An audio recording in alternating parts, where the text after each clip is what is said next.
Hey, we're all going for lunch. You want to join us? No, I'm busy. Be sure it's going to be fun. Nah, I'm good. Okay. Hey, are you okay? Yeah, really, I'm fine. Okay. Well, you have a good weekend. I'll see you on Monday.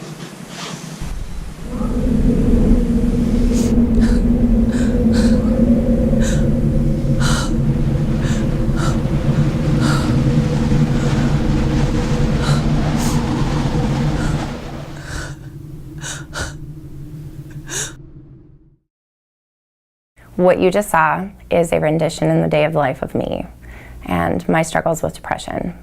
Some days I feel like I'm standing on the edge of the black hole, looking down, hoping I don't fall in.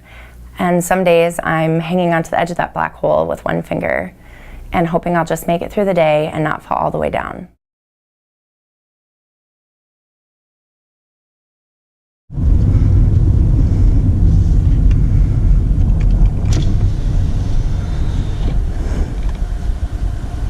Did everything right, they still die. In the end, they always die. It doesn't seem fair. I screwed up somewhere. Quit thinking about it and quit thinking about it. Why are you doing this to me, God? Why am I this messed up? I'm always seeing this. Can't stop this.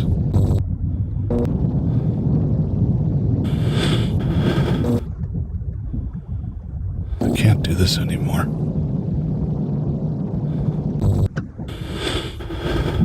I screwed up. Should I just end it? Are you okay, Dad? This isn't fair. I'm a firefighter for 22 years. As a firefighter, we went out on a lot of bad car accidents, and we used the jaws of life to cut people out of cars. And as a firefighter, I was taught that we're going to see these scenes, and it's okay to feel things, but we didn't cause the accident, so it's not anything we should be concerned about as far as letting it get personal. Well, it started getting personal when I started having nightmares and flashbacks and anger, and I was drinking a lot. And I actually ended up turning to meth as a coping mechanism so I wouldn't go to sleep and have the nightmares. My name is Kyle, and I've been diagnosed with paranoid schizophrenia. I have people inside my head, usually around 3. They're not good people. I hear voices, and they make me see stuff. They all have their own personality, their own voice. I can't eat, I can't sleep. They talk to me all the time.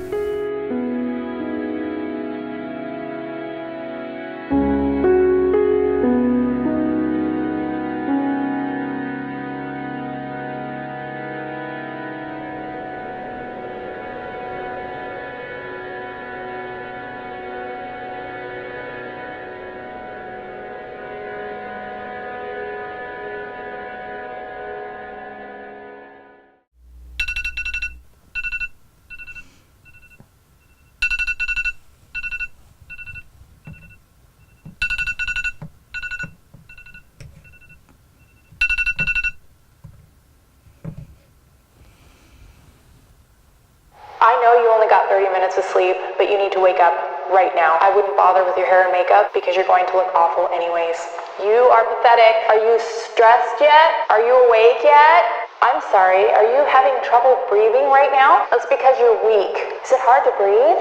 You're gonna snap in two, and everybody's gonna think that you're a complete psycho.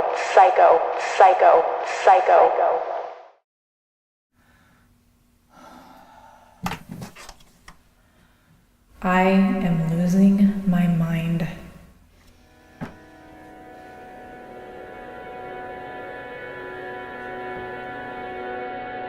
When you're in the middle of an anxiety attack, sometimes it's just so bad that there's no being reasoned with. Your brain is in fight or flight mode. Your heart is pounding. You feel like you're starved for oxygen, like you can't breathe. Your palms get sweaty, sometimes your limbs go numb, and it's just a pit in the stomach, creates nausea, creates headaches, and sometimes it just creates a feeling that is so intense and so scary that you wish you could escape your own body. I have ADHD. What is life without medication? Basically, like, you have no control over what your body does. I feel like I'm hearing like every little noise at every second. What it's like to live with depression is not what everybody thinks it is. It's not crying all the time. It's not constant sadness. It's hopelessness. It's feeling unworthy. It's feeling like you just can't get through a day. I've had OCD since I was a little girl. Of course, I didn't know at the time what it was, obsessive compulsive disorder, but I remember the first time a girl at school said, "Don't step on a crack, you'll break your mother's back." And something kind of clicked, like, well, I don't want to cause harm, I don't want to hurt somebody. And so I became obsessive about cracks. And it became part of my life. Like, I just started avoiding things and doing things to avoid feeling like something bad might happen. And it progressed into the point where when I was in my early 20s, I really needed to start getting help. When people tell me to suck it up, it's all in your head, you're gonna be fine, chin up, you'll get through it, it almost makes it worse. I think those that have the physiological response to anxiety and the panic attacks, when they're not being heard and they're not being understood and they're being belittled about it, that's where they're being failed, and that's where they're failing to get help. I would like to tell anybody that suffers from depression that it's okay to not be okay, and it's okay to reach out for help. There are a lot of people out there that can help, and find something that works for you, because there isn't going to be one thing that works for everyone. You know, traditionally people who sought out mental health supports were often viewed as somebody who might be crazy or who can't manage their life. And what we're realizing through research now is that everybody has their own sets of challenges. We all have our own corners, if you would call them that we have to kind of get around and navigate. But as we gain more neuroscience and understanding of how the brain works, there's going to be less stigma. Physical exercise is very important in mental health, and it decreases anxiety, improves mood. There's such a good relationship and physiology on that we really encourage that now. I would also, just want to emphasize with parents, I often hear that they feel, guilty or ashamed, if their child is having some emotional or behavioral difficulties at home or at school. Obviously, we all pride ourselves on how well our kids are doing, and we hate to think of there being anything wrong, and so it's natural to feel somewhat guilty or ashamed if our child is struggling. But there's no need in that, and our child isn't going to benefit if we don't take time to recognize that there may be some struggles here, and it's absolutely okay to reach out for help. My encouragement always is to have people keep trying, keep looking to make a connection with a provider. And I think about the first visit as, yes, as a provider, it's my chance to get to know what's going on for the patient, but I also think it's the patient's chance to get to know me as a provider. And so I think it's important that now would empower patients to really interview back their providers to make sure that they feel like there's a good fit. There's a lot of help available. We use medications and therapy together to have the best possible results. I think in my practice I see people feeling better really quickly.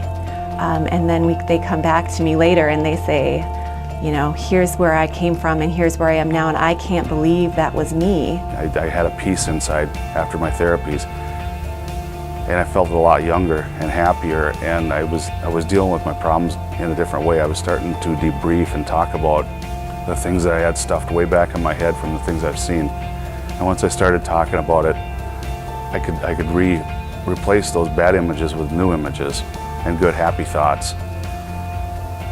And life changed a lot.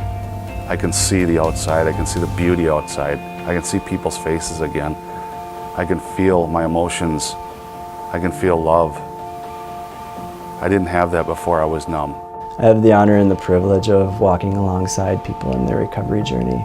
And it's just so great to see what can happen when they put themselves into the process and work through this thing. And there's so much hope for you.